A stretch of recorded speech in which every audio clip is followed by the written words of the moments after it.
Donald Trump আবার white হাউসে, কিন্তু এবার তার প্রশাসনে নতুন এক ট্রেন্ড, ভারতীয় বংশোদ্ভূতদের শক্তিশালী উপস্থিতি। ফেডারেল প্রশাসনের নীতি নির্ধারণ থেকে শুরু করে জাতীয় গোয়েন্দা সংস্থা সহ গুরুত্বপূর্ণ সরকারি দপ্তর, সর্বত্রই ভারতীয় বংশোদ্ভূতদের প্রভাব স্পষ্ট। রয়েছেন ইসকন সদস্য তুলসী গ্যাবার্ড থেকে শুরু করে ক্যাশ প্যাটেল। কিন্তু কেন? ট্রাম্পের দ্বিতীয় মেয়াদে ভারতীয় আমেরিকানদের উত্থানের রহস্য জানতে আমাদের সাথেই থাকুন। ট্রাম্পের প্রশাসনে গুরুত্বপূর্ণ দায়িত্ব পাওয়া অনেকেই ভারতে জন্মগ্রহণ করে পরবর্তীতে আমেরিকায় গিয়ে স্থায়ী হয়েছেন, আবার অনেকেই ভারতীয় মা বাবার ঘরে জন্ম নিয়েছেন।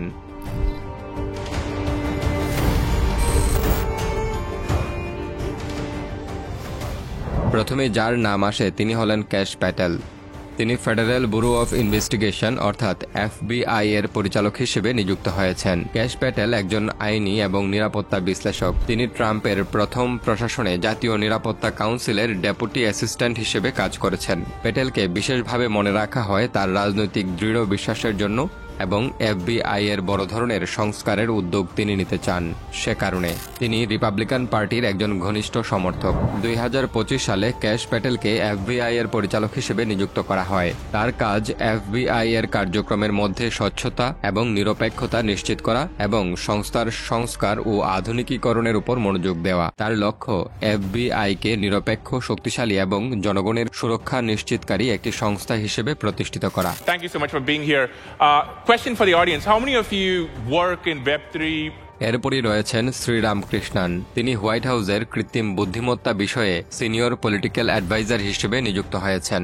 শ্রীরাম কৃষ্ণান একজন প্রযুক্তি বিশেষজ্ঞ। তিনি মেটা অর্থাৎ ফেসবুক, টুইটার এবং অ্যান্ড্রয়েড প্রযুক্তি কোম্পানিতে কাজ করেছেন। তার পেশাদার জীবনে তিনি কৃত্রিম বুদ্ধিমত্তা এবং প্রযুক্তি নীতি নিয়ে বিশেষভাবে ফোকাস করেছেন। তিনি ফেসবুকে নিউজ ফিড এবং বিজ্ঞাপন প্রযুক্তির উন্নয়নে কাজ করেছেন, টুইটারের গ্রোথ টিমে কাজ করেছেন এবং প্ল্যাটফর্মের উন্নয়নে ভূমিকা রেখেছেন। তিনি ইলন মাস্কের টুইটার পরিচালনায়ও পরামর্শ দিয়েছেন এবং প্রযুক্তি ও রাজনৈতিক নীতি নির্ধারণের ক্ষেত্রে গুরুত্বপূর্ণ ব্যক্তিত্ব হিসেবে উঠে এসেছেন। 2025 সালে শ্রীরামকৃষ্ণনকে হোয়াইট হাউসের সিনিয়র পলিসি অ্যাডভাইজার হিসেবে নিয়োগ দেওয়া হয়, যেখানে তিনি কৃত্রিম বুদ্ধিমত্তার নীতি প্রণয়ন এবং এর ব্যবহার বৃদ্ধির বিষয়ে কাজ করবেন। তিনি চীনের প্রযুক্তিগত প্রতিযোগিতা এবং অন্যান্য দেশের সাথে প্রযুক্তি সম্পর্কিত যুদ্ধের ক্ষেত্রে গুরুত্বপূর্ণ ভূমিকা পালন করছেন।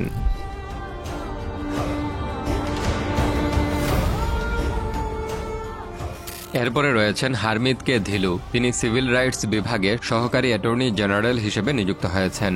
হারমিত ধিলু একজন সংবিধান বিষয়ক আইনজীবী এবং নাগরিক অধিকার বিশেষজ্ঞ। তিনি বিভিন্ন মানবাধিকার মামলা এবং সিভিল রাইটস বিষয়ে কাজ করেছেন। তিনি রিপাবলিকান পার্টির একজন সক্রিয় নেতা। 2025 সালে তাকে সহকারী অ্যাটর্নি জেনারেল পদে মনোনীত করা হয়। এখানে তিনি নাগরিক অধিকার সম্পর্কিত নানা তদারকি, নির্বাচনী নিরাপত্তা বিষয়ক সংস্কার এবং বিশেষ আইনগত বিষয়গুলোর নেতৃত্ব দিচ্ছেন।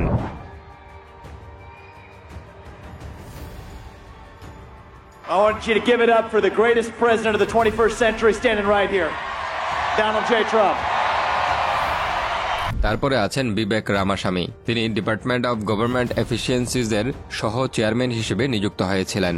বিবেক রামাস্বামী একজন ধনকুবের এবং উদ্যোক্তা। তিনি প্রযুক্তি, আর্থিক সেক্টর এবং প্রশাসনিক দক্ষতা বৃদ্ধির বিষয়ে বিশেষজ্ঞ।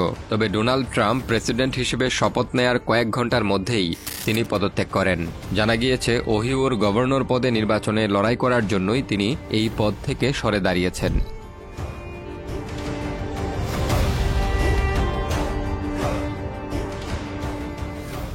এরপরে রয়েছেন রিকি গিল। তিনি জাতীয় নিরাপত্তা পরিষদে দক্ষিণ ও মধ্য এশিয়া বিষয়ক সিনিয়র পরিচালক হিসেবে নিযুক্ত হয়েছেন। রিকি গিল একজন কূটনীতিক এবং নিরাপত্তা বিশেষজ্ঞ।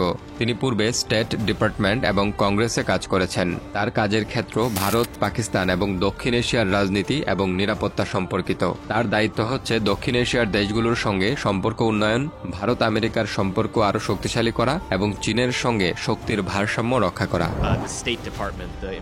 Capital of the deep state, and he told me something that I've been trying to beat. এরপরে আছেন সৌরভ শর্মা। তিনি প্রেসিডেন্টের অফিসে দায়িত্বপ্রাপ্ত। সৌরভ শর্মা একজন কৌশলবিদ এবং রাজনৈতিক সংগঠক। তিনি নির্বাচনী কৌশল এবং রাজনৈতিক প্রশাসনে দক্ষ। তার কাজের মধ্যে ট্রাম্প প্রশাসনের নীতি প্রয়োগের জন্য কর্মী নিয়োগ এবং প্রশাসনিক কর্মীদের পরিচালনা অন্তর্ভুক্ত। এরপরে রয়েছেন কুশ দেশাই। তিনি হোয়াইট হাউসের ডেপুটি প্রেস সেক্রেটারি হিসেবে নিয়োগপ্রাপ্ত হয়েছেন। কুশ দেশাই একজন মিডিয়া কৌশলবিদ এবং প্রেস অফিস সম্পর্কিত বিশেষজ্ঞ। তিনি জনসংযোগ এবং গণমাধ্যম কৌশল তৈরিতে দক্ষ। তার দায়িত্ব হচ্ছে প্রেসিডেন্টের বার্তা জনগণের কাছে পৌঁছানো এবং গণমাধ্যমের সাথে সরকারি সম্পর্ক বজায় রাখা। এরপরে আছেন জয় ভট্টাচার্য। তিনি ন্যাশনাল ইনস্টিটিউটস অব হেলথ এর প্রধান। জয় ভট্টাচার্য একজন চিকিৎসক এবং জনস্বাস্থ্য বিশেষজ্ঞ। তিনি বিভিন্ন স্বাস্থ্য সংক্রান্ত গবেষণা এবং ইনোভেশনের ক্ষেত্রে কাজ করেছেন। 2025 সালে জয় ভট্টাচার্যকে ন্যাশনাল ইনস্টিটিউট অব হেলথ এর প্রধান হিসেবে নিয়োগ দেওয়া হয়। তিনি আমেরিকার স্বাস্থ্যনীতি এবং চিকিৎসা গবেষণার নেতৃত্ব প্রদান করছেন। এরপরে রয়েছেন এস পল কাপুর। তিনি দক্ষিণ এশিয়া বিষয়ক সহকারী পররাষ্ট্রমন্ত্রী পদে মনোনীত। এস পল কাপুর একজন নিরাপত্তা বিশ্লেষক এবং আন্তর্জাতিক সম্পর্কের বিশেষজ্ঞ। তিনি দক্ষিণ এশিয়া সম্পর্কিত মার্কিন কূটনীতি এবং নিরাপত্তা বিষয়ে কাজ করছেন। তিনি ভারত আমেরিকা কৌশলগত সম্পর্ক উন্নয়ন এবং দক্ষিণ এশিয়ায় মার্কিন নীতির প্রয়োগে কাজ করছেন। আর এরপরে আছেন তুলসী গ্যাবার্ড। তুলসী গ্যাবার্ড 2025 সালে জাতীয় গোয়েন্দা সংস্থার পরিচালক হিসেবে নিয়োগ পেয়েছেন। তিনি একজন আমেরিকান রাজনীতিবিদ, সাবেক কংগ্রেস সদস্য এবং যুক্তরাষ্ট্রের হাওয়াই রাজ্যের প্রতিনিধি। তুলসী গ্যাবার্ড ভারতীয় আমেরিকান বংশোদ্ভূত। তার বাবা মাইক গ্যাবার্ড আমেরিকান এবং মা লতা গ্যাবার্ড ভারতীয় বংশোদ্ভূত। তিনি মার্কিন সেনাবাহিনীতে কমিশন পেয়ে 2004 সালে গুয়ান্তানামো বে এবং ইরাকে দায়িত্ব পালন করেন, যেখানে তিনি একজন ক্যাপ্টেন হিসেবে যোগ দেন। তুলসী গ্যাবার্ড তার কেরিয়ারের মাধ্যমে ভারতীয় আমেরিকানদের রাজনৈতিক প্রভাব এবং তাদের আন্তর্জাতিক সম্পর্কের ক্ষেত্রে গুরুত্বপূর্ণ ভূমিকা রাখছেন। তুলসী গ্যাবার্ড ইসকনের সদস্য। তিনি ছোটবেলায় ইসকনের দর্শন এবং শাস্ত্রাবলী অনুসরণ করতে শুরু করেন এবং তার পরিবারও এই আন্দোলনের সমর্থক। আর সর্বশেষ রয়েছেন আমেরিকার ভাইস প্রেসিডেন্ট জেডি ভান্সের স্ত্রী উষা ভ্যান্স। তিনি একজন আইনজীবী এবং সংবিধান বিশেষজ্ঞ। যদিও তিনি সরাসরি কোনো সরকারি কাজে যুক্ত নন, কিন্তু ভাইস প্রেসিডেন্টের স্ত্রী হিসেবে তার অনেক ভূমিকা রয়েছে।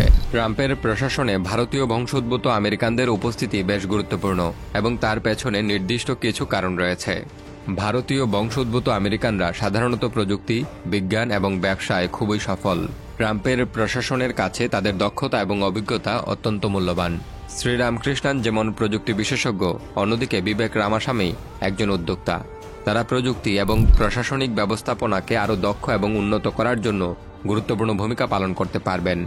এছাড়াও ট্রাম্প নিজেই একজন সফল উদ্যোক্তা। তিনি তার প্রশাসন বৈচিত্র্যময় মানুষ দ্বারা পূর্ণ করতে চেয়েছিলেন, যারা বিভিন্ন দৃষ্টিকোণ থেকে নীতি প্রণয়ন এবং পরিচালনা করতে সক্ষম।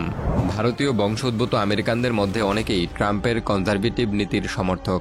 তারা কনজারভেটিভ মূল্যবোধ, মুক্তবাজার অর্থনীতি এবং যুক্তরাষ্ট্রের শক্তিশালী বৈশ্বিক অবস্থানকে সমর্থন করে থাকেন। আর এর ফলে মার্কিন প্রশাসনে তাদের আজকের এই অবস্থান। তো এ বিষয় সম্পর্কে আপনাদের মন্তব্য কমেন্ট বক্সে জানাতে পারেন। ভিডিওগুলো শেয়ার করুন, চ্যানেলটি সাবস্ক্রাইব করুন। ধন্যবাদ।